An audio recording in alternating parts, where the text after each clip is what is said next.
బీసీలను మోసం చేస్తున్నావు రేవంత్ రెడ్డి, నువ్వు డ్రామా చేస్తున్నావు అన్న అంటే నన్ను తిడతాడు. నిన్నాడు నీది డ్రామా, నీ పేరే డ్రామా.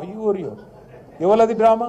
నేను అంటున్నా ఇవాళ రేవంత్ రెడ్డి గారు, రాహుల్ గాంధీతో నీ దోస్తీ ఒక పెద్ద డ్రామా, మోడీ గారితో నీ కుస్తీ ఇంకా పెద్ద డ్రామా, చంద్రబాబుతో నీ దోపిడి, చంద్రబాబు చేస్తున్న జల దోపిడీ విషయంలో నువ్వు ఫైటింగ్ చేస్తున్నట్టు చేసుడు అది పెద్ద డ్రామా, నీ మేనిఫెస్టో ఒక పెద్ద డ్రామా, నీ డిక్లరేషన్ దానికంటే పెద్ద డ్రామా, అన్నిటికీ మించి అసలు నువ్వు కాంగ్రెస్ పార్టీలో ఉంటావని నమ్మించుడే దానికంటే పెద్ద డ్రామా.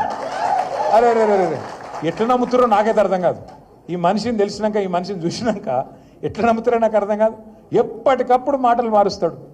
ఖుల్లా చెప్తున్నాడు ఆయన, నేను మోడీ గారు స్కూల్లో చదివినా, చంద్రబాబు కాలేజీకి పోయినా, ఇవాళ రాహుల్ గాంధీ కూడా ఉద్యోగం చేస్తున్నా అంటే రేపు ఇంకెటన్నా మిగతా అని చెప్తున్నట్టే కదా లెక్క.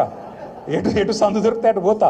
ఒక సిద్ధాంతం లేదు, ఒక నిబద్ధత లేదు, ఏది లేదు.